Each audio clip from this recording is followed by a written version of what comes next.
सबसे पहले हम अपने इन्हीं पॉइंट टेबल्स को देखते हैं। Higher highs and higher lows ये स्टिल इंटैक्ट है। टाइम साइकिल्स कैरेक्टरिस्टिक्स ये भी बिल्कुल इंटैक्ट है। So latter half of the year यानी कि जुलाई ऑनवर्ड्स हम एक्सपेक्ट कर सकते हैं कि एक बहुत अच्छी रैली करेगा, और ये लास्ट टाइम भी मैंने इस कैरेक्टरिस्टिक्स के ऊपर बात की थी। सो स्टिल इंटैक्ट है और उम्मीद यही है कि ये आपका जो पॉइंट है ये स्टिल वैलिड रहेगा। वाइक ऑफ रिक्यूमुलेशन स्टिल ये वैलिड है। बहुत से लोग इसको डिस्ट्रीब्यूशन समझ रहे थे, डिस्ट्रीब्यूशन नहीं है, ये ब्रेकआउट हो गया था। ये पाकिस्तान की हिस्ट्री में पहली दफ़ा ये पैटर्न बना था जब मैंने इसको हाईलाइट किया था, और बहुत मज़ा आया था। स्प्रिंग डिफाइन होने के बाद कोई भी एक्सपेक्ट नहीं कर रहा था, वहां से मार्केट बढ़ना शुरू हुई थी। ये स्टिल इंटैक्ट है और ये इसी तरीके से चलता हुआ आ रहा है राइट नाउ। अच्छा, चले हम बेयरिश इंडिकेशंस को डिस्कस करते हैं, उसके बाद फिर करंट सिनेरियोस पे बात करेंगे। वीकली बेयरिश डाइवर्जेंस ये स्टिल इंटैक्ट है। इसी वजह से बार बार मार्केट जो है एक नए हाइज बनाने के बाद स्ट्रगल करती है, नीचे आती है। गैप ज़रूरी नहीं होता कि गैप फिल होने मार्केट नीचे आए। ये मैंने इसकी प्रीवियस एग्जांपल्स भी दी थी 2009 की, और उसमें गैप्स बने हुए थे, वो आज तक बने हुए, वो फिल नहीं हुए। सो ज़रूरी नहीं होता, बट स्टिल हमने इसको बेयरिश उसमें डाल दिया कि इन केस ये आ जाए नीचे तो एक अच्छी बाइंग अपॉर्चुनिटी होगी इन लेवल्स के ऊपर जितनी करेक्शंस आती है मार्केट में।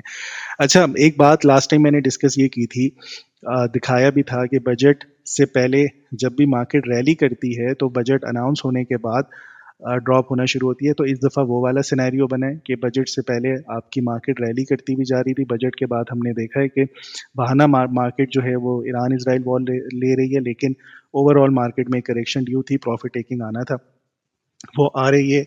सेकेंडली ये आपका जून एंड होने वाला है इन कपल ऑफ वीक्स, तो मोस्ट लाइकली आपका जो रोल ओवर वीक होगा वो तो अच्छा हो जाएगा, लेकिन इंडेक्स आपका जो है वहीं खड़ा रहेगा। इतनी तेज़ी एकदम से नज़र नहीं आती क्योंकि पोर्टफोलियो बैलेंसिंग हो रही होती है दोबारा से आपका जब जून एंड हो रहा होगा, ठीक है।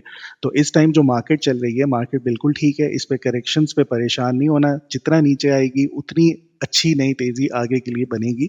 सो जितना नीचे आ रही है ये आप लोगों के लिए बाइंग अपॉर्चुनिटीज़ हैं कि इसको जाके वैल्यू बाइंग करें अच्छे स्टॉक्स को। इसको लेके घबराना नहीं है कि बाहर की वॉर का जो इम्पैक्ट है पाकिस्तान पे क्या होना है। अल्हम्दुलिल्लाह अभी 40 दिन भी पूरे नहीं हुए।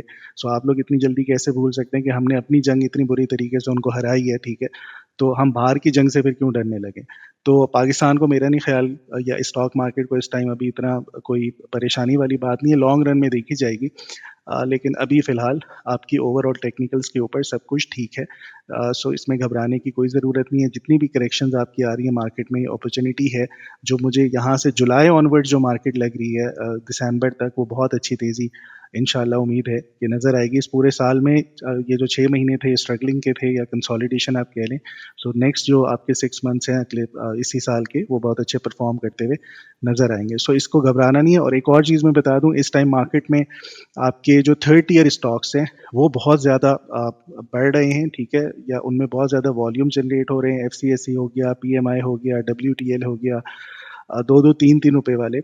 ये यूजुअली बजट सीजन के ऊपर ये जितने दो तीन चार पाँच रुपए वाले स्टॉक्स होते हैं ये परफॉर्म करते हैं, ठीक है। इनके वॉल्यूम्स को देख के आप लोगों ने ट्रैप नहीं होना। अगर आप कोई इंट्राडे ट्रेड करना चाह रहे हैं तो ज़रूर करें। ये सीजनल्स के ऊपर चलते हैं बेसिकली, और इनके ऊपर स्टोरीज लगाई जाएंगी कि इसके साथ ये होने लगा है तो इतना बढ़ जाएगा। आप लोग उस पर ट्रैप ना हो।